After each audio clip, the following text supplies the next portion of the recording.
Aupa Racers, este va a ser un vídeo de análisis. Vamos a analizar los pros y sobre todo los contras de comprar una bicicleta de 120 milímetros de recorrido. Ya sabes que cuando alguien intenta venderte un producto te va a hablar de todas las ventajas, pero los contras se los va a quedar ahí un poco ocultos. Aquí no, aquí los vamos a analizar, vamos a comentarlos para que siempre tengáis una mejor idea a la hora de decidiros por una bicicleta u otra. Y todo esto viene un poco a colación del último vídeo listado de bicicletas que publiqué la semana pasada con más de 30 modelos de doble suspensión con 100 milímetros de recorrido, en donde muchos de vosotros me decíais en el área de comentarios que por favor hiciese un listado similar para modelos de Down Country 120 milímetros de recorrido. Y he pensado, lo voy a hacer. La semana que viene lo vais a tener con un montón de modelos de todas partes del mundo, pero antes creo que era conveniente hacer una parada y entender por qué las marcas están empujando tanto en la dirección del Down Country, por qué de golpe tienen tanto interés en vendernos bicicletas con más recorridos y sobre todo qué ventajas y desventajas puede tener para nosotros a nivel de usuario. Pero antes de seguir, déjame hacer 3 puntualizaciones. La primera, la más importante y probablemente la más esperada de todas: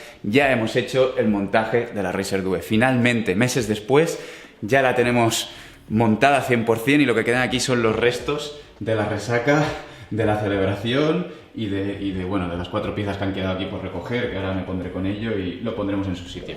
Si todo va bien y puedo meterle caña a la edición del vídeo, el siguiente vídeo después de este ya va a ser el Dream Build, con su musiquilla, con todos sus detalles gráficos del montaje 100%. Y luego haré un segundo vídeo explicando uno por uno todos los detalles, todos los componentes de esta Racer Due, que va a ser una bicicleta que podéis amar, podéis odiar, os gustará más, os gustará menos, pero lo que está claro es que no va a haber otra igual en el mundo, con la decoración que tiene y con el montaje especial que está hecho.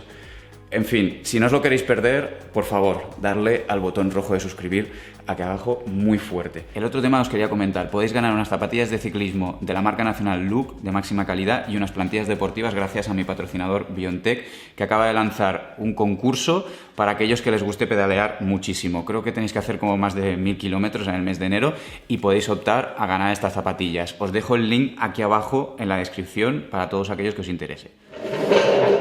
Ahora sí, vamos al ataque. Ya sabéis que para entender hacia dónde vamos hay que conocer muy bien de dónde venimos. Y hace apenas unos años la Tierra estaba dominada por bicicletas rígidas con horquillas de 80 milímetros de recorrido.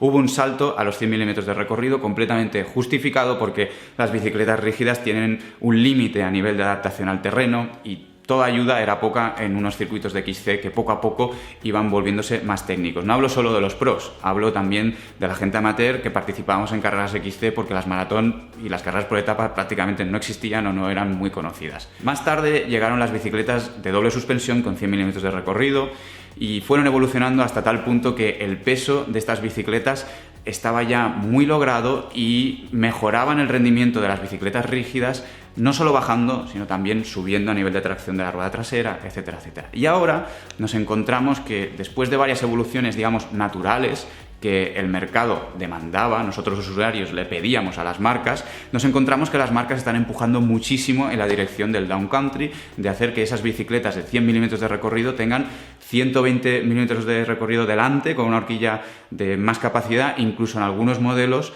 extendiendo también la capacidad de amortiguador trasero y consiguiendo 120 y 120. ¿Tiene esto sentido? ¿Realmente lo estamos pidiendo nosotros los usuarios o las marcas nos lo están inyectando ahí como la nueva moda? Bajo mi punto de vista, el Down Country es un segmento nuevo que las marcas están impulsando muchísimo a un nivel por encima de lo que el usuario está requiriendo, aunque es cierto que este tipo de bicicletas pueden venir muy bien para cierto tipo de biker que luego vamos a analizar, pero en líneas generales creo que son las marcas de bicicletas las que están impulsando esto, pues de alguna manera para cada año lanzar algo nuevo, porque parece ser que en el mundo del marketing en el que vivimos hoy en día, pues si no tienes una novedad, sea la que sea, incluso aunque no sea útil, tienes que tener una novedad para vender esa temporada. Y creo que en muchos casos hay gente que se está comprando bicicletas de Down Country cuando realmente no le hacen falta, pero como es la moda, pues mejor comprarse una de 120 que una de 100. En cualquier caso, ¿por qué a las marcas les interesa tanto vender bicicletas de 120 milímetros de recorrido? ¿Será porque nos cobran más por ellas? Vamos a investigar un poquito. Aquí estoy en la web de Orbea y tenemos 2 ejemplos, la Oiz Pro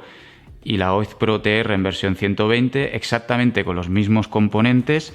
Como veis, la diferencia de precios son apenas 200 euros, que quedan más que justificados, porque en la versión TR tenemos una horquilla superior, más costosa, la Fox 34, y viene de serie la tija telescópica, cosa que en la versión de 100 milímetros no sucede. La ganancia económica real para las marcas de bicicletas reside en dos puntos muy evidentes. El primero, clarísimo. Están creando un nuevo segmento con un modelo que ya existía. Esto quiere decir que todo el desarrollo, los ingenieros, los moldes que han tenido que pagar, lo están amortizando con dos nichos de mercado diferentes. El que ya existía de 100 milímetros de recorrido y un segundo, uno nuevo, que es el de 120 milímetros de recorrido. Con lo cual tienes un solo gasto y el doble de posibilidades de colocar producto en el mercado. El segundo punto tiene que ver con la economía de escala. Si antes era capaz, como marca de bicicletas, de vender 1000 bicicletas del modelo de 100 milímetros de suspensión, ahora, con esta nueva moda que se está creando entre todas las marcas que nos hemos puesto más o menos de acuerdo, por así decirlo, estoy vendiendo otros 1000 modelos de exactamente el mismo cuadro. Como yo, cuando llamo a mi factoría en Asia, estoy pidiendo 2000 unidades en vez de 1000, me está dejando un precio mucho mejor, mis márgenes aumentan y a todo esto yo no he tenido más gastos, con lo cual la fórmula es fácil de entender. Vale, perfecto. Las marcas de bicicletas son empresas y buscan tener el máximo de rendimiento económico posible. Hasta aquí todo perfecto. Pero una vez esta opción ya está en el mercado, sea impuesta por las marcas o por quien sea, ¿nosotros qué beneficios sacamos? Vamos a analizar cómo cambia una bicicleta de 100 milímetros de recorrido a tener 120 y cómo nos afecta a nosotros. Para eso necesito una modelo.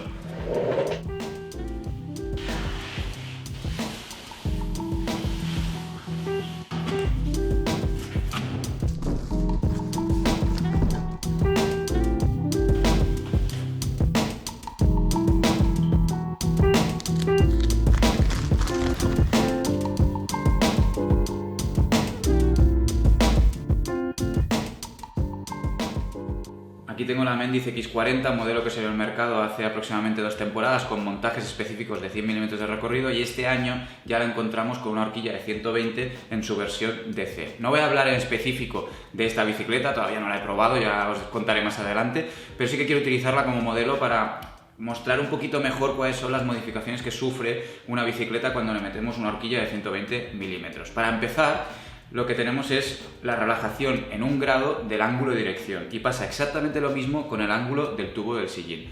Y por otro lado, al tener más recorrido, toda la parte delantera de la bicicleta se levanta, haciendo que la pipa de dirección, la potencia y por extensión el manillar, que es el punto de apoyo de las manos del biker, estén más arriba. ¿Esto qué quiere decir? Básicamente que la posición del biker va a pasar de un punto completamente racing de una bicicleta de competición, con la cadera hacia adelante, la cintura escapular muy encima del manillar, a tener esta otra posición, mucho más relajada, con la cadera en una posición más tranquila, la cintura escapular más arriba y más control sobre todo lo que pasa con la rueda delantera. Cuando afrontamos puntos con muchísima pendiente con una bicicleta de down country, lo que vamos a sentir es más seguridad, porque la horquilla está 1 grado más lanzada, vamos a atacar desde una posición más elevada, con lo cual más control, y encima la mayoría de estas bicicletas vienen de serie con tijas telescópicas, con lo cual la cadera puede bajar un poco y asentarnos más.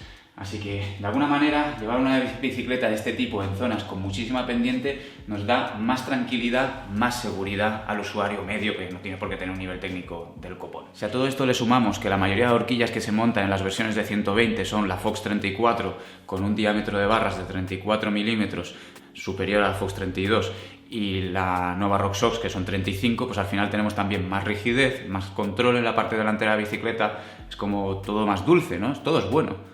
Hasta aquí todo perfecto, todo bonito. ¿Qué pasa? ¿Que no hay cosas malas? Por supuesto, hay que comentarlas también. Con un ángulo de dirección más lanzado vamos a tener una bicicleta más perezosa a la hora de subir. Va a perder nerviosismo, garra respecto a la versión de 100 milímetros. En zonas reviradas la bicicleta va a costar mucho más de meter en las curvas. Y sobre todo, el gran enemigo, el peso, el que yo considero que es el gran enemigo para el down country, que es el peso.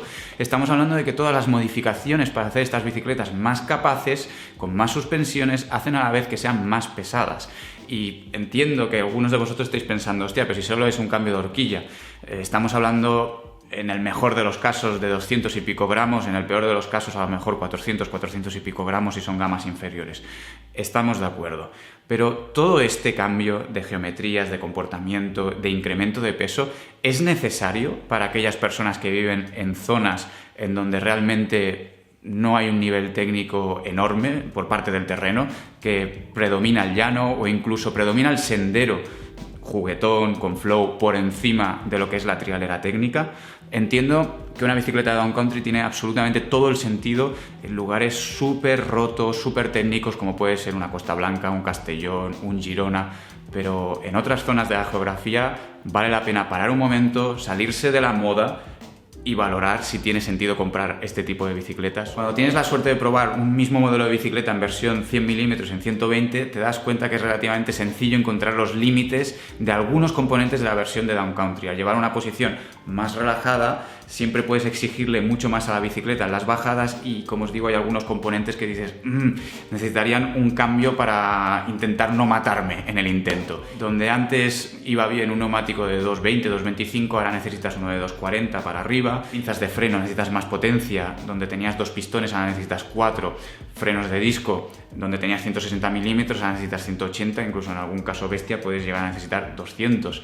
Y las llantas pasa exactamente lo mismo, donde tenías una llanta estrecha, ahora empiezas a necesitar una más ancha.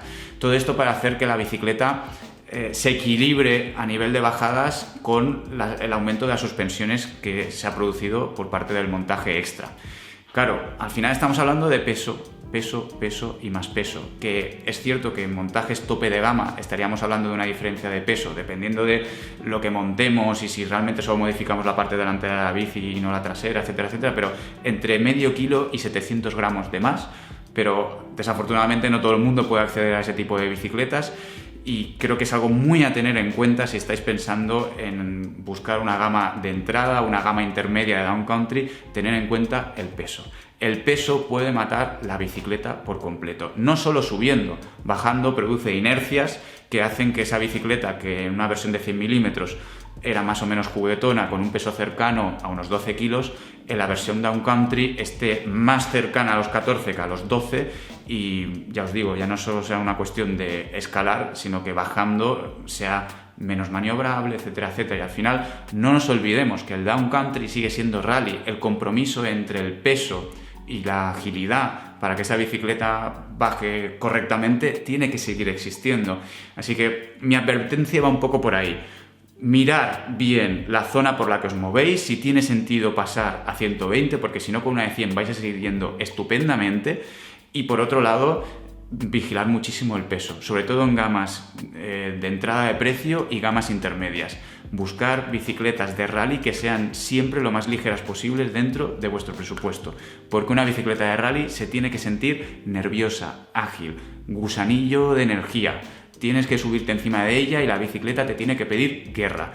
Para otro tipo de bicicletas más tranquilonas y más pausadas, de trail para arriba. Cuidado que todo esto que estoy diciendo no lo hago pensando en la competición, estoy pensando en cualquier tipo de usuario, cualquiera que haya podido probar una bicicleta de 14 kilos o una de 12, 11 y medio, sabe que hay una diferencia brutal.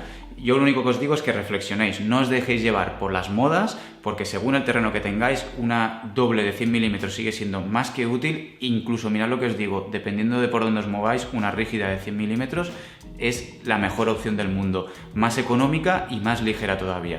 En fin, cada uno que examine sus posibilidades.